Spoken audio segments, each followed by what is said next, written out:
Let's talk about the empowerment of women. Rwanda is also, obviously, as we saw, listen to the piece, it has the distinction of having the highest per capita, I suppose, if not raw numbers, in terms of women in government, positions, and especially parliament. The question is, how are those ladies, how do they end up in parliament? Are they chosen by a specific individual, appointed, or in fact, are they elected by the people? There is no such thing as election in Rwanda. It's a sham. It's a show. What do you mean? What do you mean there is no election in Rwanda? There is an election. In order to have an election that's credible, so there's no such thing as a credible election in Rwanda. Because in order to be credible, are they elected or are they appointed? Selected. Selected Basically, by who? what you have is the representatives of the ruling party, the RPF, which is led by Kagame. Are they all in fact members of the RPF? The overwhelming majority are. Nope. Okay. The majority are.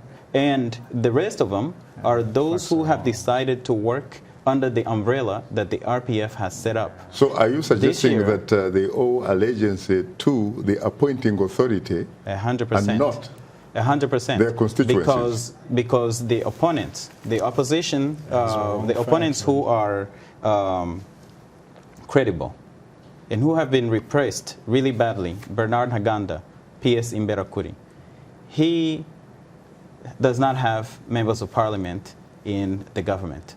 Victoire Ingabire, she doesn't have members of her party in parliament. Her party, last time I checked, I think is not even registered. They've blocked them from registering. Yeah, let's talk about those ones who are registered, actually. Yeah. But in order to register, you have to abide and agree to the policies of the RPF, which is the definition of a dictatorship. If you don't go along, you're not going to make it in that government. And one more thing, Shaka. Empowerment of women. Look next door. What the RPF, the government of Rwanda, has done.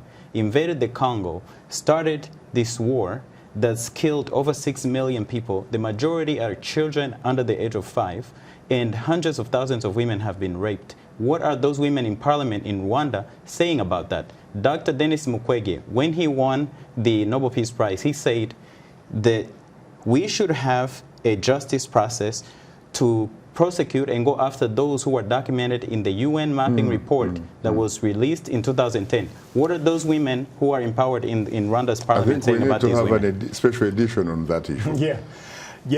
I mean, I can't go too much in details on that. All I know, in Rwanda, the women in our parliament, they're overwhelmingly, I think it's 60+%. Right. I think we're #1 in the world that has that percentage.